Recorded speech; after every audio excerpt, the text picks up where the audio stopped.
combates mais ferozes da guerra foram travados para controlá-lo. Então vamos lá. A Rota 1 corta a zona desmilitarizada ao meio e é a única estrada que vai de Hanoi a Saigon. E a cidade de Hue fica bem no meio das duas. Quando os norte-vietnamitas atacaram, eles vieram direto por essa estrada? É, isso mesmo. Centenas de casamatas subterrâneas protegiam as rotas levando à cidade. Se o norte quisesse infiltrar o sul, precisava usar esta estrada e para fazer isso, era preciso destruir as casamatas uma a uma. Viajando pela estrada, é difícil ver as velhas casamatas, mas graças à experiência de Sonny durante a guerra, ele conseguiu encontrar uma. Ô Sonny, esta aqui é a casamata. É. Essas casamatas defendem toda a Rota 1 por todo o caminho, é isso? A Rota 1, a trilha, o rio e a via fluvial. Claro, e esse é um outro rio, mas realmente dá pra ver. Isso quer dizer que ficaria coberto pelas copas das árvores, né? Nem daria pra saber que estava aqui. Agora, olha só as posições de tiro. Dá pra ir pra aqui?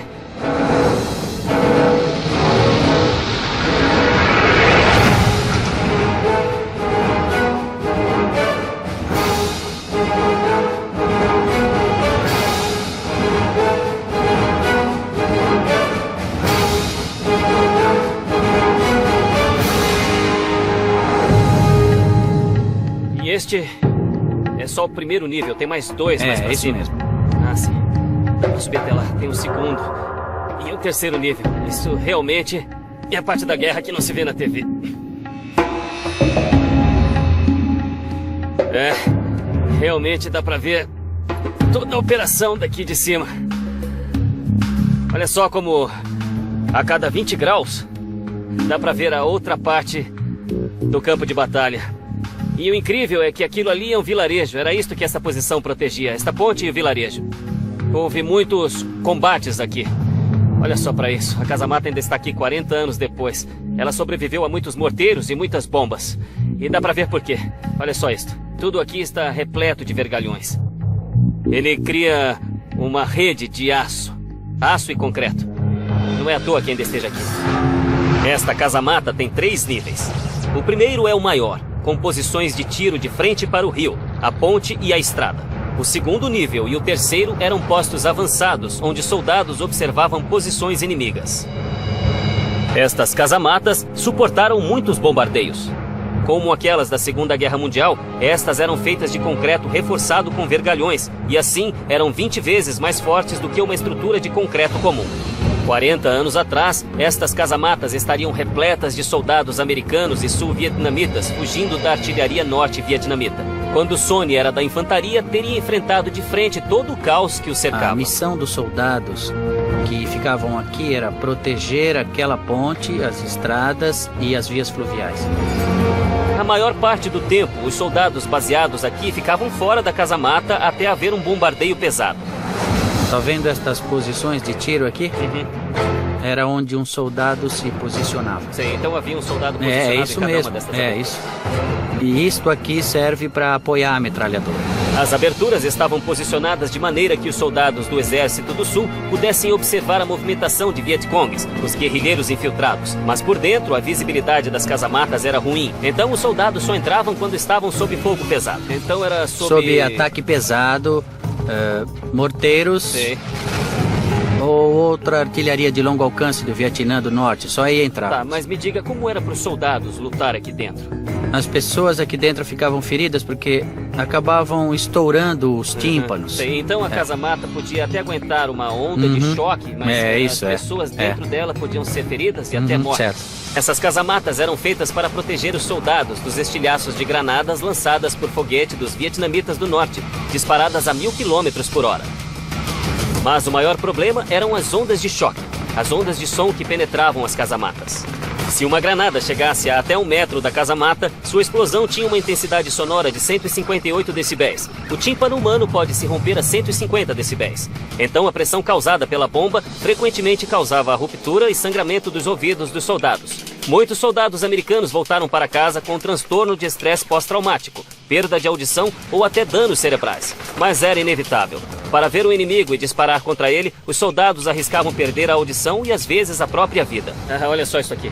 Todos têm insígnias, eram as posições de cada um dos soldados. Eles ficavam posicionados assim, atirando para todo lado. Quando os Vietcongues passavam no paralelo 17, a caminho do sul, eles venciam esses confrontos, essas batalhas, para tomar fortes como estas pequenas casamatas. E foi assim que eles tomaram o país. Uma casamata de cada vez.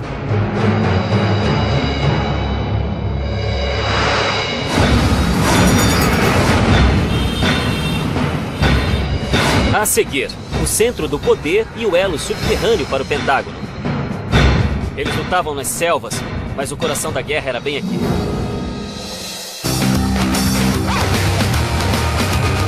O Vietnã é o segundo maior exportador de café do mundo.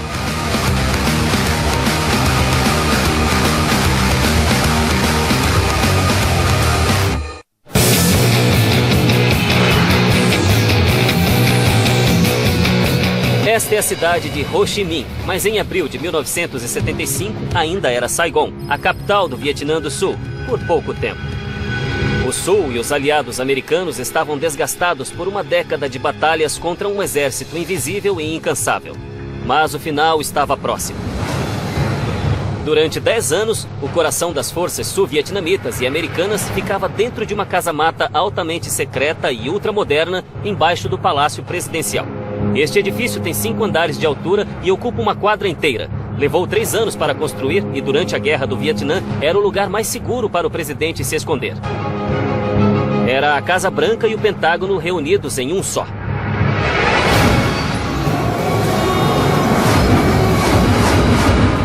Oi, Zung. Olá, um prazer conhecê-lo. Obrigado, é meu também.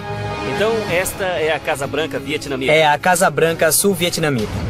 Durante a guerra, era daqui que partiam comandos que mandavam centenas para a morte. Esta é a sala do presidente. Quer dizer que este aqui é o salão oval do Sim. presidente vietnamita. Mas havia uma guerra e o local era muito exposto.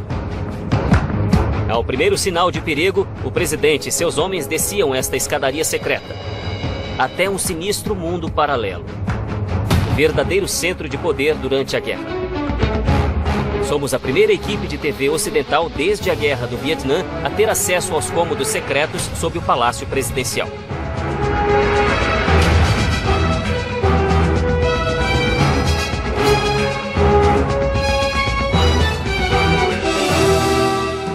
Sob a superfície, os líderes sul-vietnamitas estavam a salvo de balas, estilhaços e granadas de mão e podiam se concentrar na administração da guerra. Não entendo. Então tem um monte de Essas eram áreas de trabalho. Quer dizer que este lugar estava cheio de militares ao telefone, administrando toda a batalha. Sim, eram daqui que podiam se comunicar com as forças aliadas e também com os generais no campo de batalha. Nos anos 60 e 70, esta sala devia estar apinhada. E no outro extremo destes telefones primitivos, havia soldados americanos ajudando o Sul a livrar o país do comunismo. Mas o mais incrível ainda é que nesses cômodos, abaixo da grande metrópole, uma guerra era planejada e administrada, sem satélites espiões, computadores ou celulares. E isto aqui é para enviar e receber Sim, mensagem? Isso, eles passavam documentos por aqui. É uma tecnologia para Muito mensagens básica. bastante básica. Ah, e olha, isso é quando um telefone era um telefone. General Electric. Isso. Então todo o equipamento é americano? Sim, com o apoio dos Estados Unidos. Porque eles se comunicavam com o Pentágono nos Estados Unidos. Tudo isto é equipamento americano. Olha só isso aqui. Isso é tudo o que havia enquanto a guerra era travada. Eles lutavam nas selvas, mas o sistema central era bem aqui. Nossa, se espalha em todas as direções. Dá até para imaginar, porque isso aqui é como um mini Pentágono. Isto é uma casa-mata e eles travavam uma guerra daqui. E quanto mais eles se aproximavam dos anos 70, pior ficava a situação. E este foi o último ponto de resistência nesses corredores embaixo do palácio. Camponeses de Vinh Moc e Cu Chi buscaram refúgio no subterrâneo, assim como o presidente do Vietnã do Sul. Ele até dormiu aqui embaixo quando a ameaça era grande. Se algo acontecesse no subterrâneo, ele ia para um abrigo antibomba, Sei, ok. mas isso não era muito confortável. Não é muito aconchegante, né? É bem espartano. E onde essa escada É a escada para os guarda-costas. Dá acesso ao porão do segundo nível. Os guarda-costas Isso da segurança mesmo. presidencial ficava ali. O abrigo antibomba do presidente ficava 9 metros abaixo da superfície, no segundo andar da casa-mata. Se houvesse um ataque direto ao palácio e não houvesse tempo para sair, era o último retiro do presidente. Mas quando não havia perigo imediato, a guerra era conduzida das salas de guerra no primeiro andar da casa-mata. E toda essa estrutura subterrânea era protegida por chapas de aço contra o impacto direto das bombas. Mas no fim, nada disto bastou para impedir os norte-vietnamitas. Zoom me levou do porão para o telhado do palácio, o melhor assento da casa para ver o fim de uma era. Aqui em cima? Ficava aqui em cima. Dá mesmo para ter uma boa perspectiva daqui, né? Dá. Aquele é o famoso portão. Na manhã de 30 de abril de 1975, os primeiros tanques das Forças de Libertação passaram pelos portões e ocuparam este prédio. Eu já vi as fotos. Então havia uma longa fila de tanques vindo por ali, por aquela Isso. estrada. Era a primavera de 1975. Os Estados Unidos assinaram um cessar-fogo com o Vietnã do Norte e as tropas de terra americanas partiram. Thieu, o presidente sul-vietnamita, jurou continuar a luta, mas quando as forças do Norte convergiram para Saigon, ele fugiu do país. Em 29 de abril, civis em pânico correram para fugir da cidade, tentando embarcar em um punhado de helicópteros americanos. Em 30 de abril, tanques norte-vietnamitas entraram na cidade e vieram para o Palácio Presidencial. O conflito havia se arrastado por 14 longos anos e terminou tão rapidamente que todo este equipamento foi deixado para trás. Lembranças mudas de uma guerra. O Palácio da Independência foi rebatizado de Palácio da Reunificação, sob o novo governo da República Socialista do Vietnã. E tudo isto, a Fortaleza do Porão, os túneis, as trincheiras, as cavernas, são testemunhas do nascimento doloroso de uma nação que não existiria hoje sem antigas técnicas de engenharia e o desejo de um povo viver e lutar nas cidades ocultas.